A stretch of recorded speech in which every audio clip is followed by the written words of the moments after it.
présente Jeff. Mais il suffit d'une personne pour que la paix laisse place à la guerre. Super bien entraîné, ce chien. Il avait l'air d'avoir eu une vie difficile. Il était un peu aigri. Il faut agir. Il avait de plus en plus d'emprise sur elle. Qu'est-ce que tu veux? Il a perdu les pédales. Mais t'es dingue! Arrête, tu vas blesser quelqu'un! Elle aurait dû lui demander de partir. Une fois les camps choisis, c'est un combat à mort. Appelle les secours! Je ne peux pas vivre comme ça. Tu me cherches? Allez, viens! Je crois qu'il est sérieux. On a réalisé qu'il ne partirait jamais. Je te jure que je vais te tuer! Même après 1 million d'années, personne n'aurait pu prédire ce qui allait arriver. Recule! Bonjour, papa. On n'en a pas terminé. Tire quand t'es prête. T'es toujours aussi con! Les habitants de Greenwood, dans l'Indiana, profitent du meilleur des deux mondes. On peut y vivre comme à la campagne, tout en étant à 5-10 minutes du centre-ville. On se connaît tous. On prend soin les uns des autres. On prend des nouvelles. Il fait vraiment bon vivre ici. Pour Dean et Lisa Keller, Coucou tout le monde! Tu vas bien? Bonjour. il n'y a pas que le style de vie. Leur famille a une histoire dans ces lieux. Mes enfants sont la 4e génération à fréquenter l'école qui se trouve au coin de la rue. Ici, ce sont un peu nos racines. Plusieurs générations de familles ont vécu dans les environs pendant très longtemps. Ma belle famille habite juste au sud de chez moi, dans la maison qu'ils ont construite et habitée depuis qu'ils sont mariés. Dean et Lisa travaillent tous les deux en ville. Il est pompier et elle est avocate. Mais puisqu'Andrew et Shelby, leurs plus jeunes enfants, vivent encore à la maison, connaître tous leurs voisins leur facilite la vie de parents. Tout le monde était aimable, on se saluait. On connaît nos voisins et nos voisins nous connaissent. On se connaît tous ici. Nancy Phillips habite à côté des Keller depuis plus de 20 ans. Elle et Feu, son mari, avaient acheté leur propriété à l'oncle de Dean. Avant, notre propriété et celle de Nancy n'en faisaient qu'une. Elle était très aimable, nous n'avions aucun souci avec elle. Nous avions de bonnes relations. C'est joli, non? Il faut qu'on y aille, on va être en retard. Nancy a 2 filles, Dawn et Debbie. Merci beaucoup. On s'entend vraiment bien avec elles. Merci d'être venu. Ses filles lui rendaient visite, ses petits-enfants aussi, et ils aimaient beaucoup jouer ici, tout comme nous à leur âge. Nancy approche des 70 ans et la vie en solitaire se fait plus dure. Pour une femme seule qui a perdu son mari, vivre dans notre région avec 1,5 hectare à tondre, ça fait beaucoup. Nancy trouve alors la solution idéale. Elle propose à son vieil ami Jeff Wiggle de louer une chambre dans sa maison. Jeff, Nancy et son mari travaillaient tous les 3 ensemble. Lorsque le mari de Nancy est décédé, Jeff a loué une chambre chez elle pour l'aider avec les dépenses et l'entretien. C'était un endroit convenable pour lui, donc tous deux y gagnaient. Jeff se met rapidement au travail. Jeff Wiggle est quelqu'un de très actif. Ça se voit à sa façon de marcher. C'est une boule d'énergie. C'est le genre de personne qui se débrouille par ses propres moyens, avec ses 2 mains et sa seule force. Lisa, Dean, je vous présente Jeff. Je m'appelle Jeff, enchanté. Lorsque j'ai rencontré Jeff, il donnait juste un coup de main. J'ai voulu faire connaissance avec le nouveau pensionnaire de Nancy, lui souhaiter la bienvenue dans le coin. C'est un plaisir.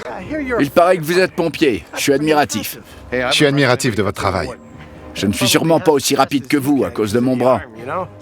À cause d'un accident de travail, il avait un problème au bras. Il était un peu handicapé. Ça le gênait dans certaines tâches physiques. Vous travaillez dur. Il avait l'air d'avoir eu une vie difficile. J'ai promis de l'aider. Alors me voici. On vous verra souvent? Ouais, c'est fort probable. On ne voit jamais assez un bon voisin. Mais un bon début ne garantit pas toujours une fin heureuse. Pour l'instant, les Keller accueillent Jeff à bras ouverts. Ravi de vous rencontrer. Moi de même. Dites-nous si on peut vous aider. Merci. Faites attention à vous. Au revoir. Ils n'étaient pas meilleurs amis, mais ils pouvaient compter les uns sur les autres. C'est bon de voir Nancy en bonne compagnie. Oui, c'est vrai. Elle était si seule. Au début, je pensais que tout allait bien se passer. Au fur et à mesure que le temps passe, Jeff tient parole et entretient parfaitement la propriété. Il s'occupait des corvées, il réparait tout ce qui était cassé, et je pense qu'il était vraiment doué pour ce genre de choses. Jeff, je t'ai apporté du café. Super, pose-le là. Merci beaucoup. Il était clair qu'elle était vraiment contente de tout ce que faisait Jeff. Alors que Jeff commence à prendre ses marques, Dean le met mal à l'aise sans s'en apercevoir. Lâche. Lâche, c'est bien. Assis. Vous entraînez un chien d'attaque? Pas du tout. On avait un petit berger allemand. Il était gentil, tout le monde l'aimait. Je l'entraîne à obéir pour le promener sans laisse.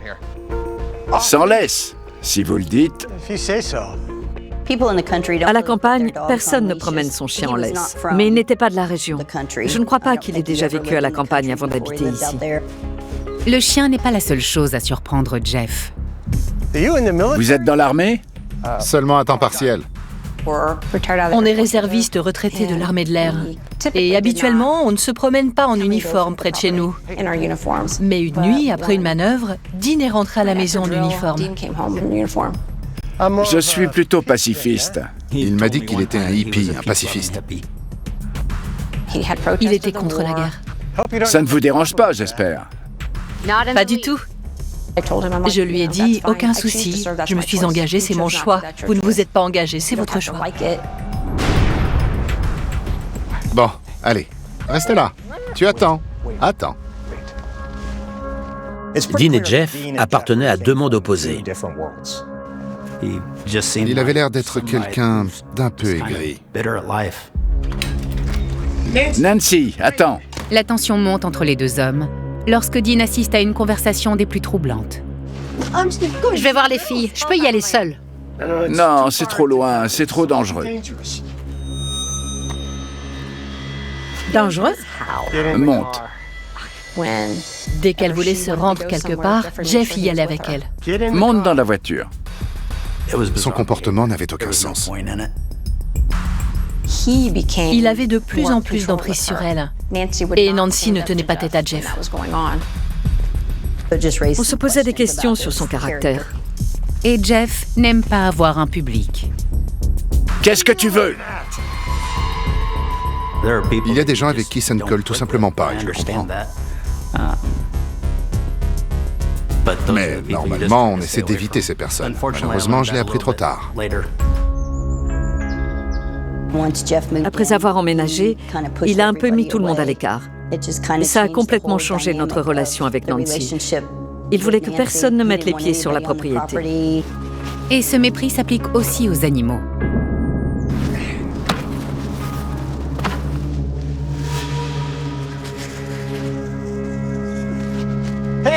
Super bien entraîné, ce chien.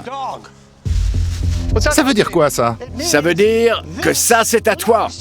Il pensait qu'on avait entraîné notre chien à aller sur leur terrain pour qu'il ne salisse pas le nôtre. Ton chien est tout le temps sur ma pelouse. Je ne veux plus le voir ici. Les chiens se promènent partout, même celui de Nancy. Avant Jeff, aucun voisin ne s'était plaint que les chiens étaient indisciplinés, qu'ils leur posaient problème, ou qu'ils allaient là où ils ne devraient pas. C'était courant que les chiens traînent un peu partout. Il n'y avait pas de quoi en faire une histoire. Les chiens n'ont jamais posé problème. Eh bien maintenant, si, d'accord? Votre chien de garde, là, il me fait peur. Il semblerait que le berger allemand ait amplifié le désaccord. Ça allait avec son côté anti-armée et anti-uniforme, qui le mettait toujours en colère. Nancy, tu cautionnes ça? Il préfère que vos chiens ne viennent pas ici, ce qui n'est pas insensé. Il essayait d'étendre son emprise. On dirait qu'il cherchait à être son porte-parole. Il la mène à la baguette. Elle buvait ses paroles comme si c'était l'Évangile. Tu as remarqué que ces filles ne viennent plus aussi souvent? Je pense qu'elles le trouvent trop envahissant. Elles n'ont pas tort. Ses filles ne venaient plus et ses petits-enfants non plus. Il avait réussi à la couper du monde. Il a fini par avoir le contrôle sur tout ce qui se passait sur ce terrain. Les Keller font de leur mieux pour rester à bonne distance de Jeff. Mais lorsque leur chien quitte à nouveau leur propriété, la situation dégénère. Comment ça va? Ma sœur était passée me voir. Jeff marchait sur la route. Je tenais le chien. Rocky n'aimait pas Jeff. Que Jeff soit sur la terrasse ou à n'importe quel endroit à l'extérieur de sa maison, Rocky aboyait. Sans crier gare, le chien s'élance droit vers le voisin. Va-t'en! À l'aide! Il m'a mordu!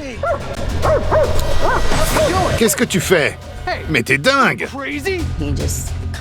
Il a perdu les pédales et il a sorti un couteau. Va-t'en! Laisse-moi! J'étais terrifiée. De toute ma vie, je n'avais jamais vu quelqu'un armé d'un couteau.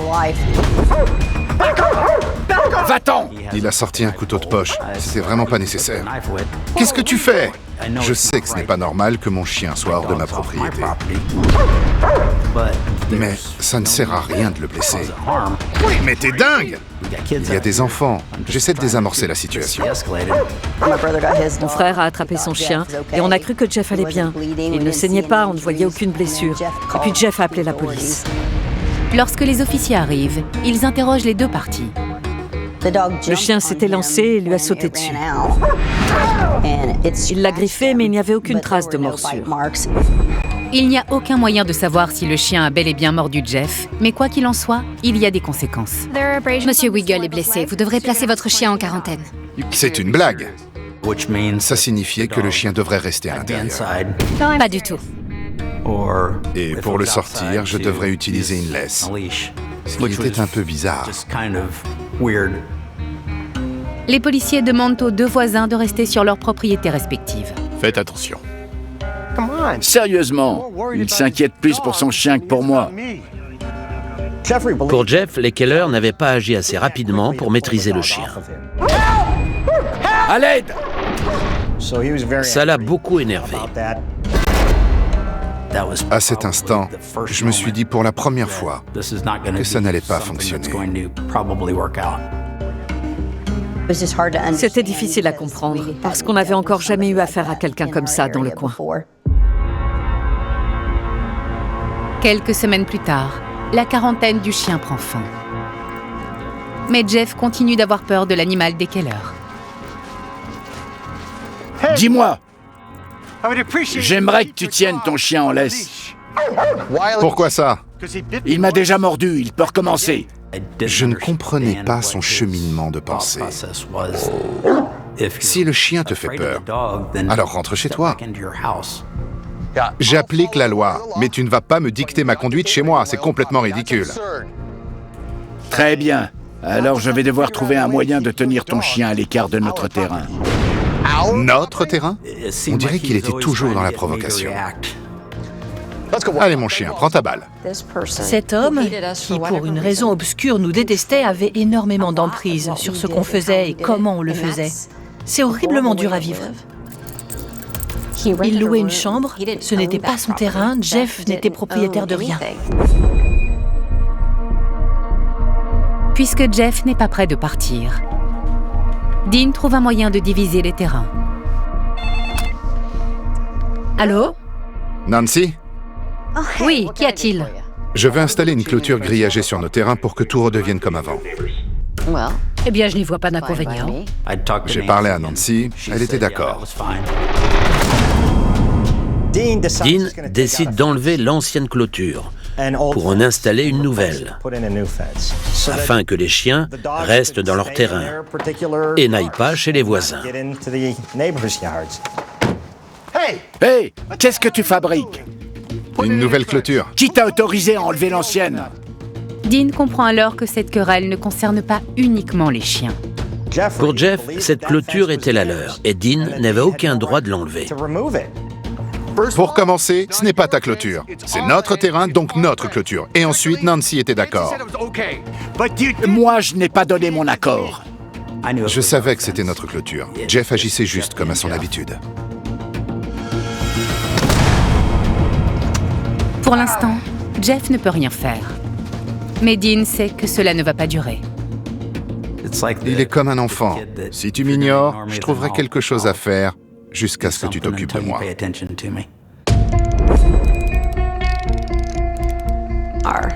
Notre fille se tient à côté et elle filme au cas où il y aurait un souci. Pendant que Dean installe la clôture, Jeff sort et s'assoit sur une chaise. Tu me menaces avec ton chien de garde. Personne ne te menace, il est sur notre terrain. Eh bien ça va l'aider à y rester.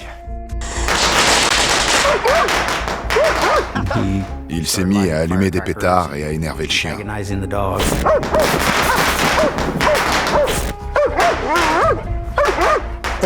Le chien grognait et aboyait, il voulait traverser la démarcation des deux propriétés. Arrête, tu vas blesser quelqu'un. Je suis sur mon terrain, je fais ce que je veux. Quoi? Tu veux venir sur ma propriété?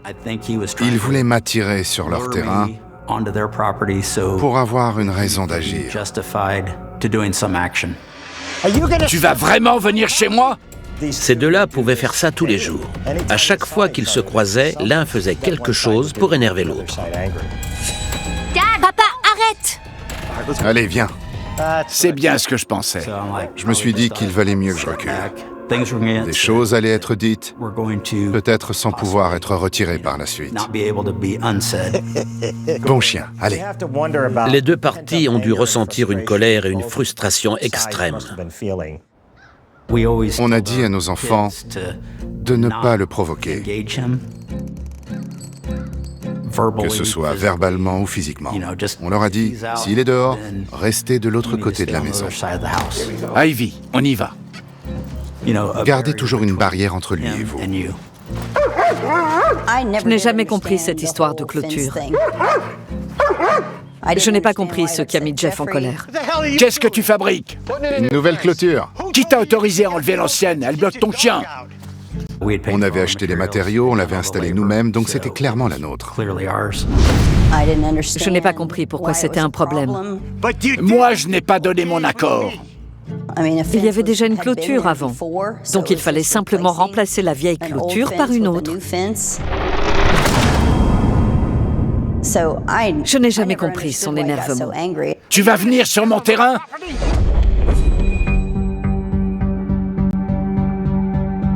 Même une fois terminée, la clôture n'apporte pas aux Keller la tranquillité qu'ils espéraient. Je ne sais pas à quoi il pense, mais je sais ce qu'il a dit à mon mari et ce qu'il m'a dit à moi. Donc on a fait des changements dans notre façon de vivre et d'utiliser notre terrain.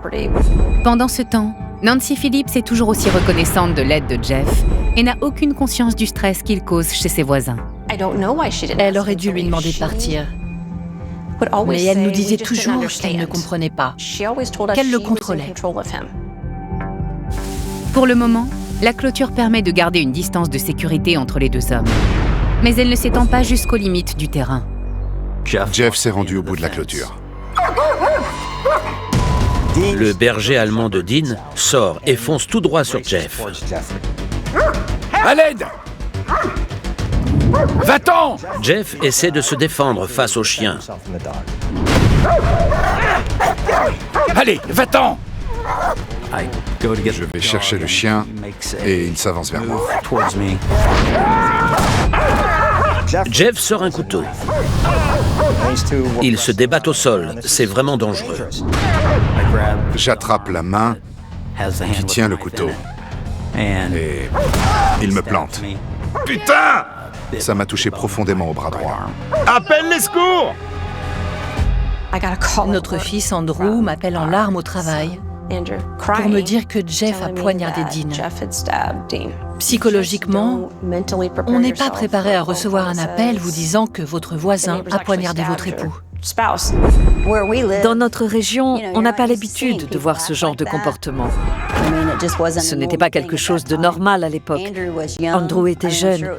Je suis sûre que c'était vraiment terrifiant pour lui de voir son père se battre avec un voisin armé d'un couteau. Les deux hommes racontent leur version aux autorités. Regardez ça, c'est la deuxième fois que le chien me mord. Sauf que cette fois-ci, il l'a aidé. Jeff dit aux policiers que Dean le maintenait au sol pour que son chien le morde. Mon chien ne l'a pas mordu. Il a une blessure à la main. Oui, c'est moi qui l'ai mordu. Je sais que ça ne sonne pas très viril, mais c'est moi qui l'ai mordu. Écoutez, il m'a poignardé. Si ça vous dérange pas, j'aimerais aller à l'hôpital. Il ne pouvait pas savoir qui était vraiment en tort. À cet instant, peu importait qui de Dean ou du chien avait mordu Jeff. Ça devient ridicule. Les officiers voient que les deux hommes sont blessés, donc ils les emmènent se faire soigner, puis ils les emmènent au commissariat du comté de Johnson. Le chien a été considéré comme une arme et le couteau aussi. Ils allaient être inculpés tous les deux. Les deux hommes sont inculpés pour agression. Mais Dean Keller est libéré plus tard le même jour, après que sa femme Lisa a payé sa caution. Personne ne pouvait payer la caution de Jeff, donc il allait devoir passer quelques nuits en prison. C'était la première fois que je me faisais arrêter. Ça n'aurait pas dû arriver, surtout à mon âge. Alors que les Keller devraient se sentir soulagés de pouvoir profiter de ces quelques jours sans Jeff Wigle, toute cette violence les affecte encore beaucoup. Les enfants étaient à la maison lorsque leur père s'est fait poignarder. Donc maintenant, je dois gérer le fait qu'ils sont traumatisés. Et je dois accepter une nouvelle réalité, qui est que c'est sa parole contre la nôtre, et qu'on a l'air aussi coupable que lui. Pendant ce temps, en l'absence de Jeff, Nancy Phillips se sent vulnérable. Il a réussi à manipuler Nancy. Jeff l'a persuadée qu'elle avait besoin de lui et que tout le monde était contre eux et leur voulait du mal. Donc, lorsque le chien de Dean et Lisa s'excite trop, Nancy est sur le qui-vive.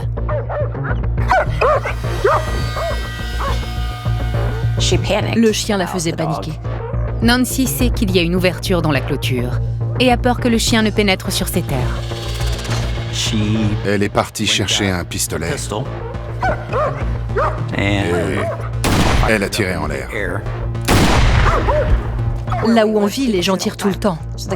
Donc ce n'est pas le coup de feu qui m'a dérangée. Ce qui m'inquiétait, c'est que les enfants étaient dans le jardin et j'avais peur d'une balle perdue.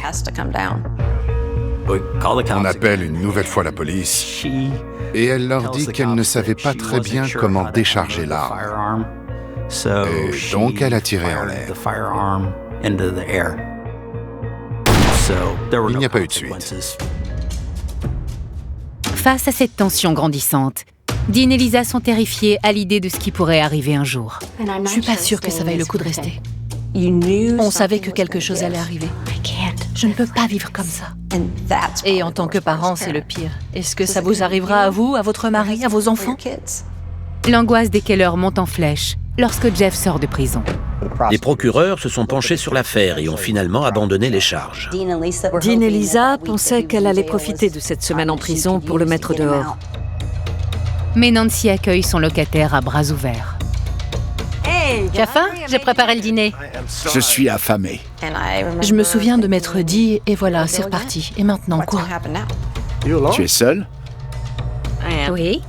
Je pensais qu'ils allaient essayer de te manipuler. Un jour, j'ai même été jusqu'à implorer Nancy. Je lui ai dit, je te paierai le loyer. Elle m'a répondu qu'elle avait besoin d'eux. Il ne partira pas. Jamais. C'est dur de comprendre sa façon de penser. Je ne sais pas s'il se nourrissait du conflit et de l'agitation, ou si c'était simplement pour l'occuper. Mais j'allais pécher par excès de prudence. J'ai l'impression de vivre un cauchemar. Quelqu'un allait finir par être blessé. Et on ne pouvait rien faire parce qu'il n'y avait eu aucun acte illégal.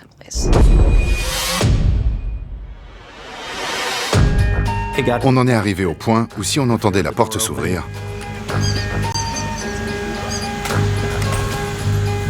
ou la tondeuse à gazon, ou une quelconque autre activité venant de chez eux, on se tournait pour voir qui ou ce que c'était, pour ne pas se laisser surprendre.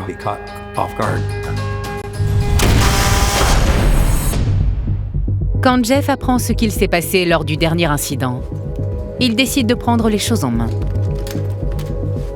Il voulait faire en sorte de réduire au maximum l'espace entre les clôtures pour que le chien des Keller ne puisse pas traverser. L'espace n'était pas suffisant pour que Rocky passe et Jeff n'avait rien à faire là.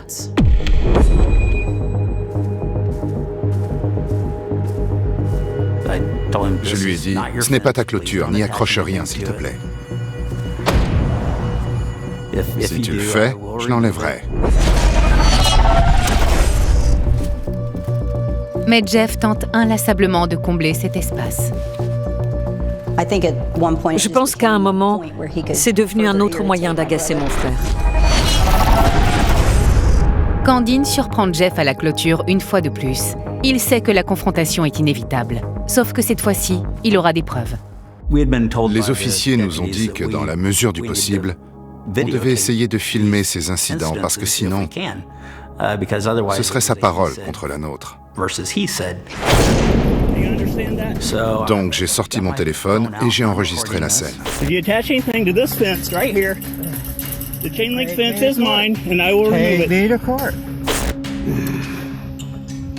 For our safety, we will continue to keep this locked. And each time you take it apart, we will call the police. Okay. So this is my fence, is that what you're saying? Dean n'est jamais en manque de rencontres hostiles à filmer. We want you over here. We don't want you over here. I got one too. We don't want you over here. Get back. That's right, you're on camera too. Get back. Get back what? Oh, you got a receipt? Et la colère monte des deux côtés. Get out of my face. Entre eux, la clôture était un énorme sujet de discorde. Elle n'est pas sur ton visage. Éloigne-toi de ma clôture ou ça va barder. Ça a jeté de l'huile sur le feu. You stick your foot over here one more time or try to hurt me, I'm gonna pull you over that fence. Pour Dean, c'était sa clôture. T'as compris? C'est chacun sa barrière. Ne colle pas ta clôture à la mienne. Avant d'aller plus loin, Jeff s'assure que Nancy est toujours de son côté. Nancy! Qu'est-ce qu'il y a? Il m'a encore menacé. De quoi? Si je recule, il va continuer, il ne s'arrêtera jamais. Est-ce que t'es avec moi? Elle ne s'est jamais sentie en danger avec lui. Elle l'a toujours soutenu. D'accord. Il a persuadé Nancy qu'elle ne pouvait pas vivre ici sans lui. Je pense qu'il lui a fait croire qu'elle n'y arriverait jamais toute seule, qu'elle avait besoin de lui et que tout le monde les détestait. Ce qui n'était d'ailleurs pas vrai. On ne détestait pas Nancy. Pour tout vous dire, j'avais de la peine pour elle. T'as pas besoin de ça. Il n'avait pas de revolver, mais elle si. Allons prendre le thé. Alors que je pouvais à peine lui glisser quelques mots, il avait beaucoup plus de temps pour parler à Nancy. Donc la plupart du temps, c'est lui qui donnait sa version des faits. Durant la nuit, la tension continue de monter entre Jeff et Dean. Ces deux-là étaient toujours à deux doigts d'en venir aux mains. Il n'en aurait pas fallu beaucoup pour que l'un des deux ne frappe l'autre. Et au matin, c'est Dean qui fait le premier pas. Jeff attachait son bout de clôture et Dean s'emparait de sa pince pour le découper. Qu'est-ce que tu fais? Il recommence. Aucun des deux ne laissait respirer l'autre. Dégage! Non, toi, dégage! Je lui ai rendu coup pour coup. Nancy lui a apporté un balai. Arrêtez! Je n'en croyais pas mes yeux. Touche là encore et je viens m'occuper de toi. Mon frère a vu rouge. Tu me cherches, tu vas me trouver.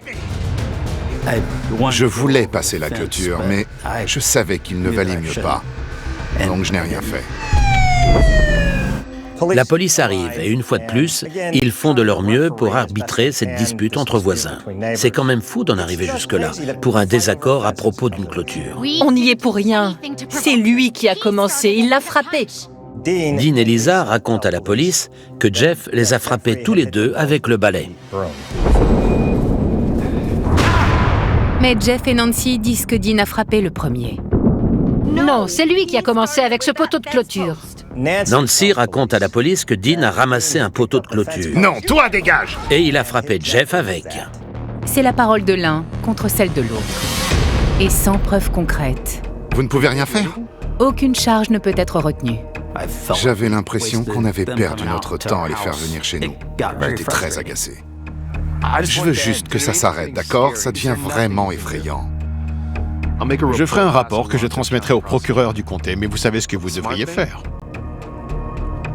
Installer une caméra de sécurité.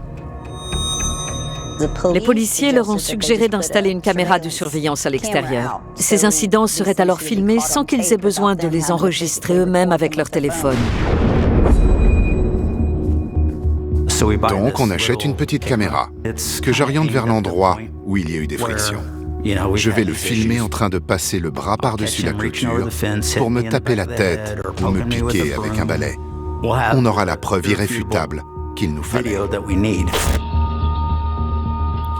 Pour la première fois, Dean et Lisa Keller sont convaincus qu'ils vont pouvoir se débarrasser de leurs voisins une bonne fois pour toutes.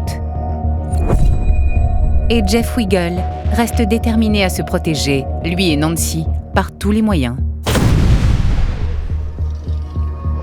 Mais apparemment, il ne peut empêcher Jeff, you want to get your dog out of my yard, please? Que le chien de Nancy s'aventure chez les Keller. Go home. Nancy se disait que Jeff était de son côté et qu'il ferait ce qu'il fallait pour la protéger et protéger sa propriété. Lorsque les deux hommes se retrouvent à nouveau à la clôture, Jeff fournit à Dean la preuve dont il a besoin.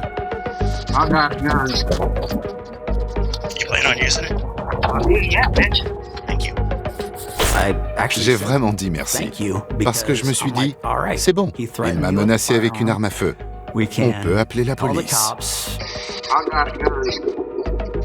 Je crois qu'il est sérieux cette fois. Je me souviens de m'être dit, enfin, on va en finir. Il va être inculpé, elle va l'expulser, et on va enfin pouvoir arrêter d'être constamment sur nos gardes. Dean s'assure d'avoir de quoi se défendre. À partir de maintenant, juste au cas où. Je le porte tous les jours. Il m'a déjà poignardé avec un couteau. Il a dit qu'il a un pistolet et qu'il compte l'utiliser. Je vais prendre sa menace au sérieux. J'ai peur. Ne t'inquiète pas, j'ai un plan.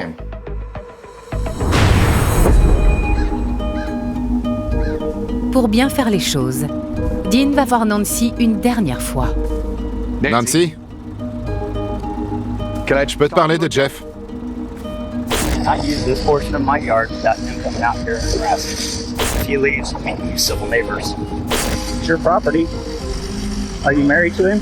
No, my yard looking nice and my hands split. Je lui ai dit que ça allait mal se terminer et que si elle ne le mettait pas dehors, ça pourrait lui retomber dessus. Ça te coûtera bien plus si on va devant la justice. Elle a cru que je la menaçais de faire appel à la justice. Comment ça? Tout le voisinage était inquiet pour Nancy. Je suis sûre que ça pouvait parfois être terrifiant de vivre avec lui. Les paroles de Dean ramènent Nancy à la réalité. Tu me cherches? Je vais te tuer! Viens me trouver! Et elle commence à comprendre la peur qu'inspire Jeff au Keller. Elle savait comment il réagissait lorsqu'on le mettait en colère. Appelle les secours!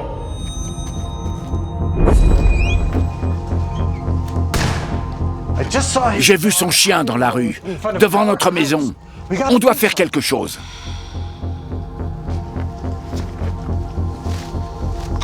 Allez, file. Je ne suis plus sûre que ce soit une bonne idée que tu restes ici.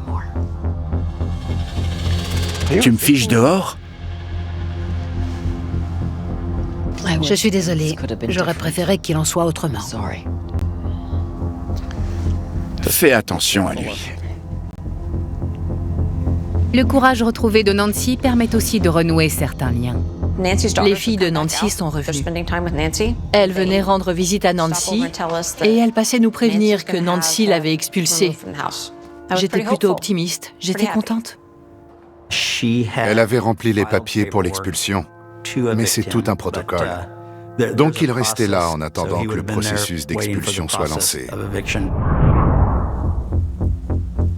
Avant que Jeff ne fasse ses valises, le trou dans la clôture cause un autre conflit.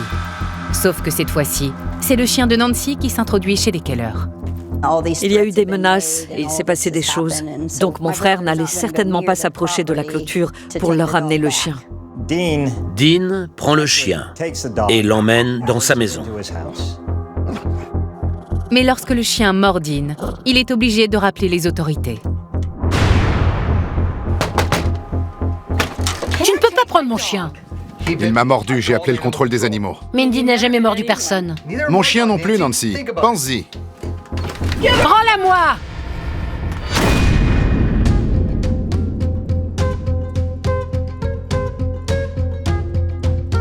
Jeff profite de l'occasion pour jouer les héros. Oui, bonjour, j'aimerais signaler un enlèvement. Il a essayé de semer la zizanie et de créer des camps là où il n'y aurait pas dû en avoir. Enfin, tout le monde aurait dû pouvoir vivre heureux ici. Au lieu de cela, il a créé des problèmes là où ce n'était pas nécessaire. Les policiers ne veulent pas être appelés pour gérer ce genre de disputes. Ce n'est pas ce qu'ils sont censés faire. Ils sont là pour protéger les gens, arrêter des criminels et maintenir la paix. Mais ils ne veulent pas aller s'occuper de voisins qui se chamaillent à propos de choses sans importance. Ils préféreraient être ailleurs, à empêcher un crime d'être commis. Il ne s'en tirera pas comme ça.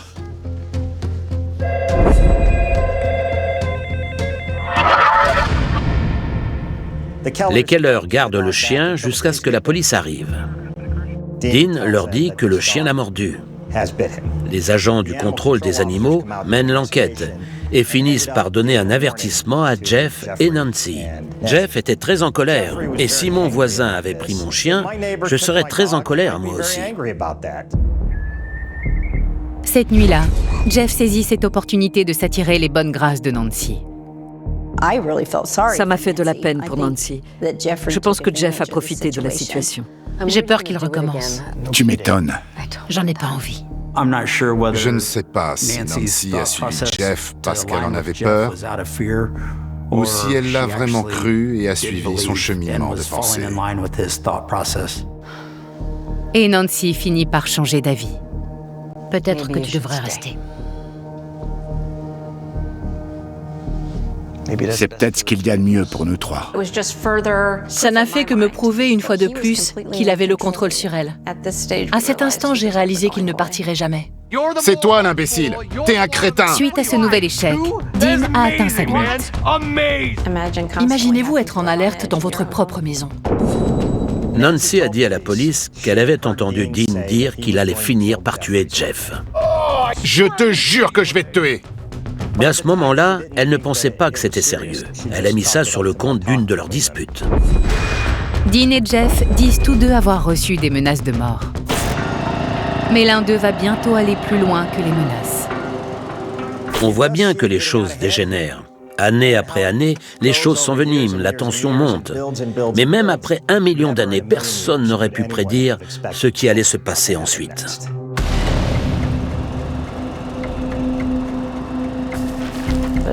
C'était une journée normale. Dean voulait aller dans le jardin et il a voulu que je l'accompagne. Jeff est en train de tondre la pelouse. Je fais de mon mieux pour l'ignorer. Et là, il s'approche et commence à trafiquer la clôture. Il interpelle Dean. Il essaie de le provoquer. Jeff lance une insulte à la femme de Dean. C'est bien suffisant pour mettre n'importe quel homme assez en colère pour se battre. Il fait marche arrière avec la tondeuse. Quoi encore? Puis, il sort un pistolet et le lève en l'air. Jeff a une arme. Et je vois que Dean n'a pas encore dégainé. Je n'en crois pas mes yeux. Je suis pétrifié. Doucement. Je lui demande de ne pas me tirer dessus. Recule. J'attrape mon propre pistolet. L'arme de Jeff est pointée vers le haut. Alors qu'il la baisse, je sors mon arme et je lui tire dessus en premier. J'ai tiré 11 fois au total. Il est tombé de la tondeuse. Jeff tire à son tour. Mon mari riposte. On ne pouvait pas se mettre à couvert. On ne pouvait pas se mettre à l'abri. Dean et Lisa Keller fuient pour rester en vie. Mon arme est vide, elle ne me sert plus à rien, donc je m'en débarrasse. Il y a des coups de feu! Je sais que je l'ai touché. Je sais qu'il est gravement blessé. Jeff a 4 balles dans la poitrine. Il est dans un état critique. Mais on le voit se relever, comme par magie, et marcher vers sa maison, en prononçant une dernière insulte. J'ai dit au régulateur qu'il se dirigeait vers sa maison en titubant. Appelle les secours! Mais qu'est-ce qui s'est passé? Il s'écroule sur le sol de la cuisine. Il saigne abondamment. Ces 4 balles donnaient vraiment l'impression qu'elles allaient lui être fatales. Quand la police arrive, Dean joue la sécurité. Je ne sais pas ce que vont faire ou penser les policiers. Police, on ne bouge plus! Je ne veux pas risquer que quelqu'un d'autre ne soit blessé. J'ai tiré sur mon voisin. Il demande comment il peut accéder à la maison du voisin. Je lui dis que c'est la prochaine allée au nord. Lorsque les médecins arrivent, il y a beaucoup de sang et ils doivent découper ses vêtements pour lui prodiguer les premiers soins et l'emmener à l'hôpital. Tandis que Jeff est emmené d'urgence en salle d'opération. L'enquête commence et les policiers essaient d'interroger Dean. Je devrais parler à un avocat. Dean exerce son droit de ne pas parler à la police sans la présence d'un avocat. Mais il accepte de partager une information. Ils n'avaient pas remarqué la caméra. Donc on en parle aux officiers, qui récupèrent la caméra et regardent les enregistrements. On a une caméra, mais on ne sait pas ce qu'elle a filmé. Si Jeff décède et qu'on ne le voit pas sortir son arme en premier sur la vidéo, Dean pourrait être accusé de meurtre. Ça avait l'air d'être la fin pour Jeff. C'est un véritable miracle qu'il s'en soit sorti. Il faut vraiment être chanceux pour recevoir 4 balles dans la poitrine et s'en sortir vivant. Maintenant que Jeff est capable de raconter sa version des faits, ce que la caméra a pu filmer devient encore plus important. Jeff était en vie et ne faisait que répéter « Le voisin m'a tiré dessus, il m'a tiré dessus ». Heureusement, tout a été filmé. Sur la vidéo, on voit clairement Jeff tenir une arme à feu à la main. Si j'avais été un pas plus loin sur la gauche ou la droite, j'aurais pu bloquer l'angle de vue de la caméra. Il n'aurait pas pu le voir sortir son arme en premier. Ce mouvement, le fait de montrer l'arme, justifie à lui seul que ce qui s'est passé ensuite était de la légitime défense. Dans la plupart des États, et bien sûr dans l'Indiana, on a le droit de se défendre. On apprendra plus tard que le pistolet appartenait à Nancy. C'était un calibre 38 et Jeff l'avait pris sans son autorisation.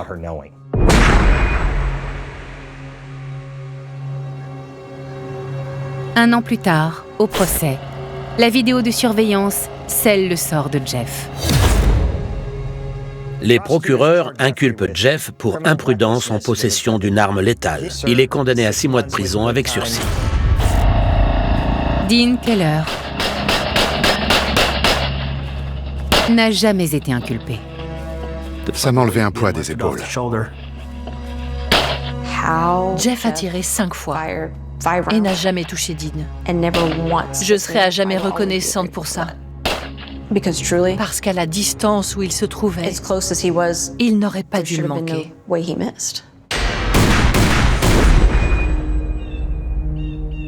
Lorsque Jeff est libéré de prison, Tu veux un autre livre? Nancy le laisse revenir chez elle. Sa convalescence a duré longtemps. J'étais abasourdie. Je ne m'attendais vraiment pas à ce qu'elle le laisse revenir. Mais lorsque Nancy tombe malade, Jeff s'en va. Jeff a décidé de partir. Ça n'aurait plus été aussi simple pour lui d'habiter ici. Dawn, la fille de Nancy, emménage pour s'occuper d'elle. Et pour la première fois depuis des années, la famille Keller peut enfin se détendre. Ça doit être dur à comprendre. Mais on ressent un tel soulagement de pouvoir sortir et de ne pas avoir à surveiller la clôture en se demandant si Jeff va sortir avec une arme et tirer sur quelqu'un. Ça a été une leçon pour tout le monde. Ça a marqué un tournant dans ma vie, et j'espère aussi dans la sienne. Pendant tout ce temps, Dean, mon frère et Lisa, ma belle-sœur, ont toujours gardé contact avec Dawn. Salut, bonjour. Bonjour. Ces voisins de longue date peuvent encore espérer renouer leur lien. Mais ce quartier ne sera plus jamais le même. Greenwood n'est pas une ville où il y a beaucoup de fusillades. Donc, qu'un habitant tire sur son voisin dans une communauté comme celle de Greenwood, c'est vraiment marquant. Je pense que le plus important dans cette affaire, c'est que personne n'ait été tué.